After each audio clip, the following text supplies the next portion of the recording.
a few people were interested, how to pivot the conversation slightly, how did you establish and grow your following, especially on YouTube? It was kind of just a happy consequence of putting out a lot of things on the internet. I never had some master plan of like, oh, this is going to be my job. And also the YouTube videos kind of happened as an afterthought. If you look at some of my early projects, which was like, I made a toothbrush helmet that brushes your teeth, or an alarm clock that slapped me in the face to wake me up. Like, all of them are very GIF forward. Like, they were all kind of meant to just be a GIF because I thought that was funny, and that was my main way of communicating online, I guess. But then people started requesting like bigger build video, and I started making YouTube videos. But I think I started posting them on /r/shittyrobots on Reddit, and that was the first community that kind of like welcomed me, and where a lot of my things or those early projects started going viral. And then it kind of just snowballed from there. Like, it was so crazy fast. I think I posted the toothbrush helmet, and then 6 months later, I was working full time with my YouTube channel and like making able to sustain myself off of my YouTube channel. So it all happened really, really fast and was incredibly stressful, to be honest. Stressful, but exciting. That's awesome. So you mentioned some of the shitty robots, which are incredibly fun and entertaining. What's the most challenging project you've worked on so far, and how did you overcome some of those challenges as you were building? I feel like I'm always building at the edge of my capacity. Like, there are very few projects where I'm like, oh, I got this. Truckla and converting a Tesla pickup truck or a Tesla Model 3 into a pickup truck is probably the most challenging one. But also in that one, we worked in a much bigger team. Mm-hmm. So it was challenging for other reasons.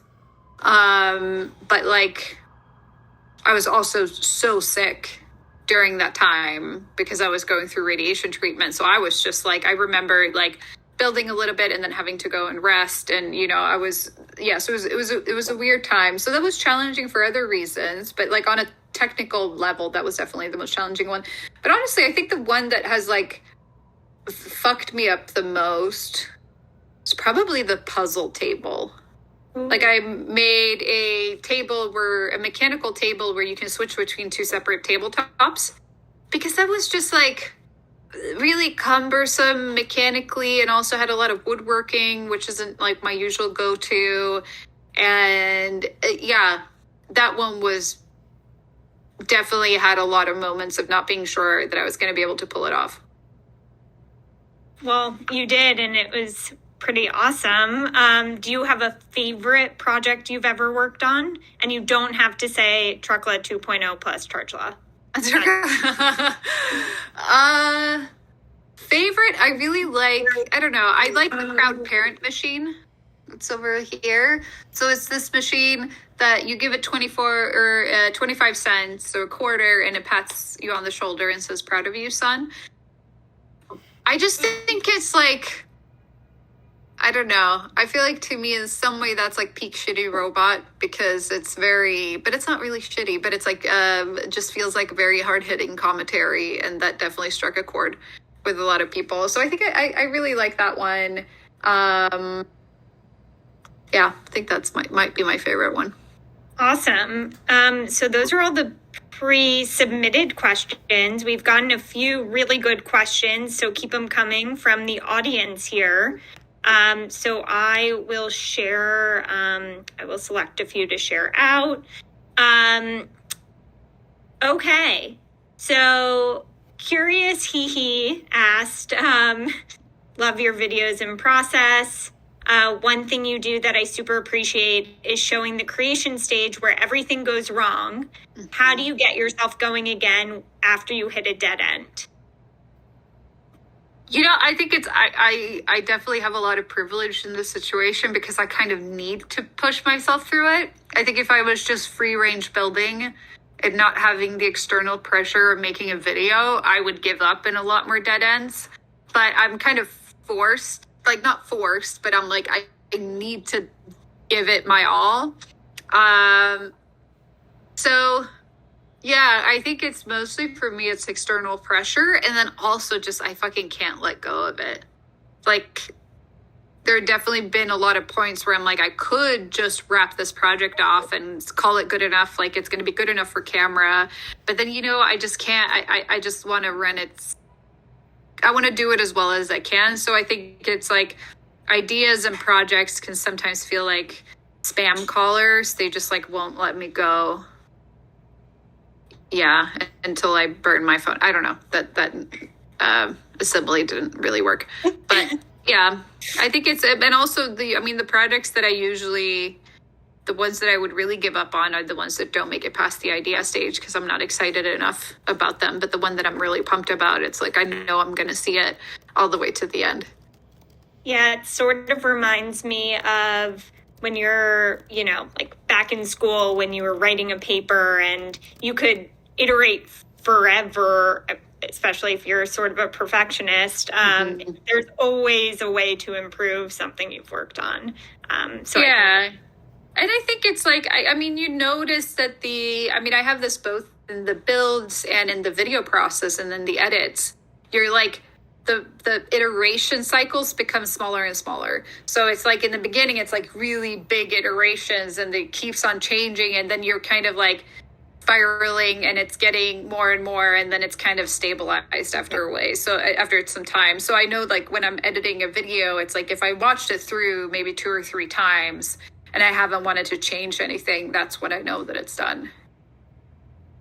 That makes sense. Awesome. Okay, next question from our audience. I'm always impressed with the quality of the projects you make videos about. How do you manage to consistently achieve that high quality? Because I only post a video like once every 2 months. If I had to make weekly videos, I would definitely have to lower the bar for myself. But I think this was a choice that I made pretty early on in like my YouTube career, was where I was like, I only want to post things when I have something to post about. And then granted, sometimes I have posted things that I'm like, I wouldn't have done this, but I had a sponsor and I need to keep the lights on. But don't tell the rest of the internet about that. So yeah, I think I can be very picky about the ideas, but it's also like, I think I just have a lot of ideas that I'm excited about exploring. And I know that I'm very concept first. Mm-hmm. Like it really, for me, it really has to be, have a strong concept. I've been thinking about this. It's like, it's this strange way that I have of thinking about it is that for me to justify something existing, it has to be really unique. And I think that's like, it's such a backwards way of thinking about stuff in some way. But I noticed that I'm like, I feel like I don't have the right to ask people to watch something if it's not unique or something that doesn't exist or that doesn't exist. Yeah. And I don't know. I don't think that that's a truth to live by, but I think that that's how I feel that it's okay to take up space in this world. Is like, at least I'm doing it a little bit different than you see other places where my ideas are a little bit different. So I think that's somehow become like the standard that I hold myself to. So we got 2 follow-up questions to that. The first is, do you have examples of any projects that didn't get past the idea phase? Oh boy, do I have a graveyard of ideas that I never made anything of it. But I mean, they're still there. It's a graveyard, but they might zombie back at some point. This is like my ideas tab where I write down all the things. The latest one that I have is clamp lamp, mostly because I could call it clamp. And it's the lamp, but you would like fade it by opening and closing the clamp or like dim it. Another recent idea I had is an iPhone made out of rock. I think I had some idea about that, like it would actually be more useful for me to sit with a fucking iPhone shaped rock in my hand than with my actual phone. tiny funerals for insects. I had an idea about making like really ambitious funeral arrangements for dead insects in my house, and or for like everyday objects that I throw away. Like I think it would be really fun to build like a really beautiful, elaborate casket for like an old toothbrush or something. I just got rid of a brush. Yeah, well, you could have sent it off. Yeah, I'm in sure a more respectful way. In the mail. Because also the reality is that like our fucking plastic toothbrushes are going to outlive us by far. So in 200 years, somebody's going to be like, whose toothbrush was this? And then you could have it in a casket and it would say, this was Simone's. Yeah, I don't know. No, that's great. And the other follow-up question was, where do you get your inspiration? Does it just pop into your head, or there are things you read, places you go that inspire your ideas? I mean, I think this is hard to say. It's comes from a lot of different places. A lot of it is just identifying like small everyday problems that I have.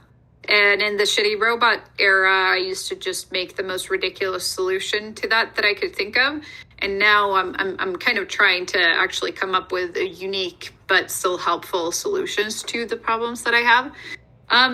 But yeah, I think it's like as long as I have proficient amount of downtime, I just have a lot of ideas of things I want to do. I think if it's overworked and stressed, then I kind of clog up.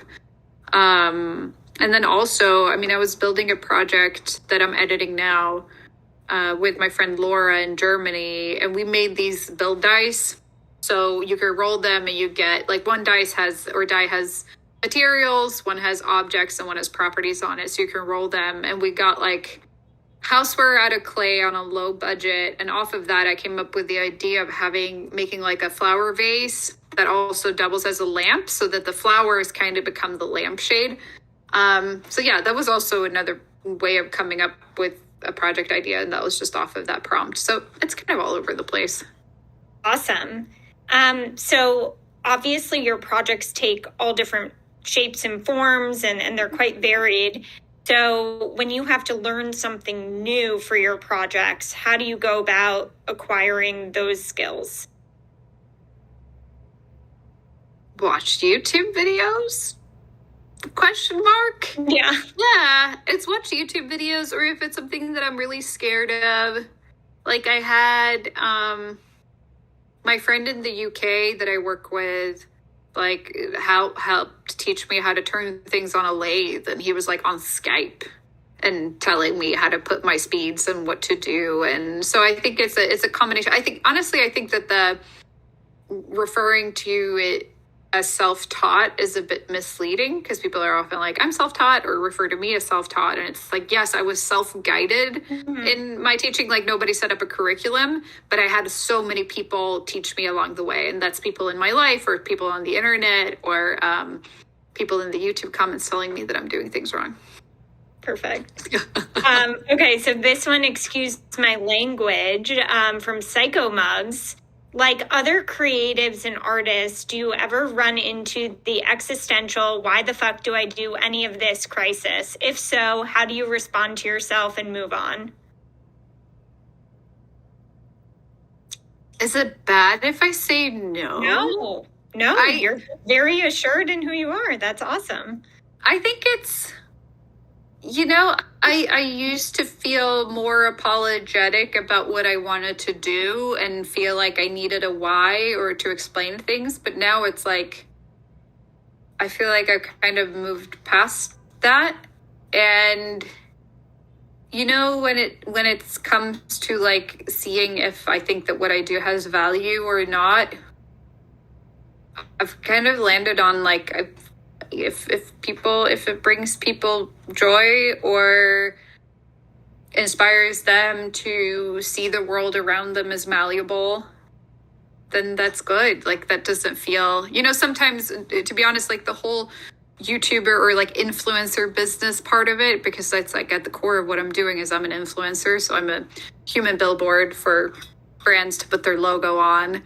And that can sometimes feel a little bit like why or pointless. But then I think for me, since it kind of circles around or revolves around creativity and like joy in making things and enthusiasm about creating stuff, then I feel really good about that. And that's something that I like, feel seemingly permanently good about. Awesome. You should. You definitely spark a lot of joy. So a bunch more questions. So here is one from Perry.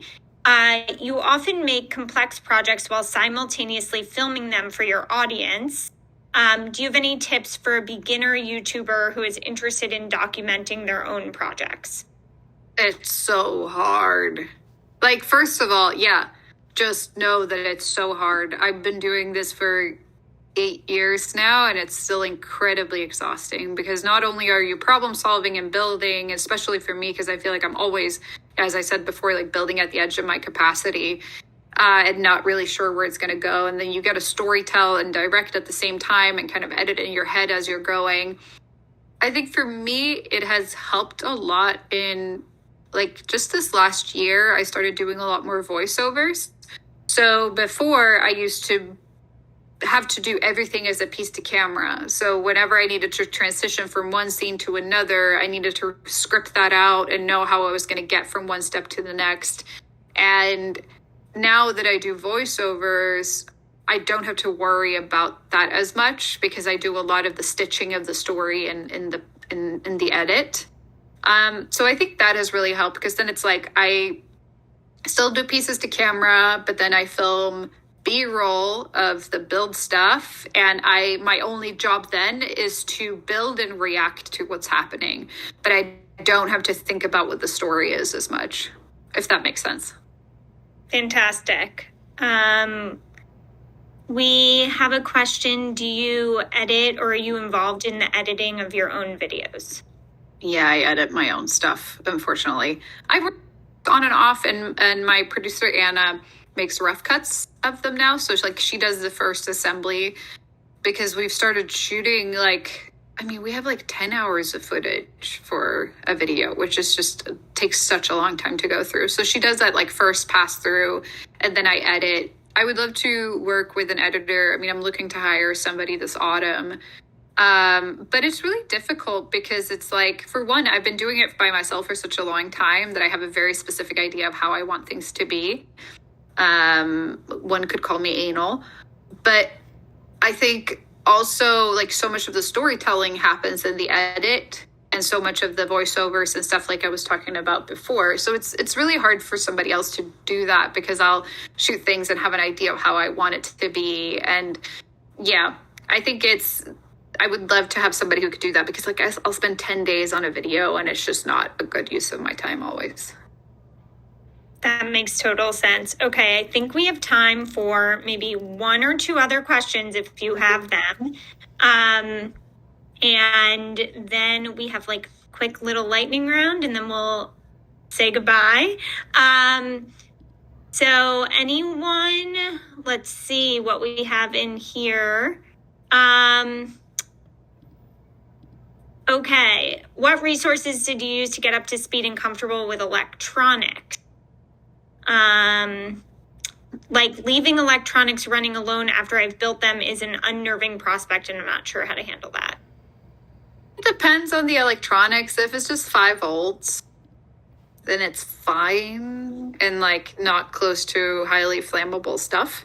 I think it should be fine. I think I used Arduinos were definitely the first thing that I was comfortable with. I never really went over to Raspberry Pis. And then, I just read a lot of tutorials, Adafruit had a lot of tutorials, SparkFun had a lot of tutorials.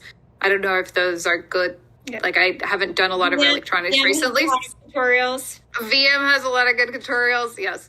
And then also I started just working in a team of a lot of electrical engineers. So I got lucky and had a lot of people to ask. Perfect. Okay. With that, we're going to move quickly into our lightning round. Mm-hmm. So I'll ask you a quick question. You have no time to answer it. Okay. Ready? Mm-hmm. Ready? Okay. Video or audio? Video. Hammer or screwdriver? Screwdriver. Cars, planes, or trains? Cars. Favorite robot? The shitty ones. Scariest robot? The really good ones. Robot you most want to see in this world?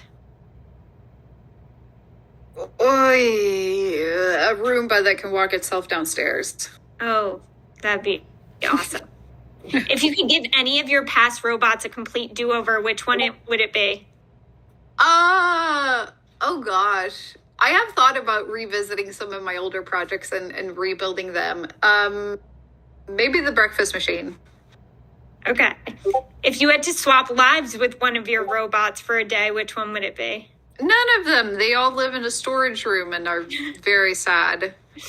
What's your favorite tool or piece of equipment in your workshop? My CNC. If you could create a robot to do any task, no matter how ridiculous, what would it do? Edit my videos for me. Ooh, good one. Is there a robot from a movie or TV show you wish you could bring to life? Nah. If you weren't doing what you were doing today, what do you think you would be doing instead? You know what? I was just thinking about it. I think maybe I would work in sex ed. I love that. Or I don't know. I think it's really interesting. Or like women's health or something. I don't have a problem talking about it. Yeah. Gotta find the intersection of what you're doing now with that. And oh no, don't pair robots with. Oh, I did actually do a campaign for Kotex where I built a menstruation machine. So yeah, I guess I've done that. Yeah. Cool. What's the most interesting comment you've ever received on one of your videos?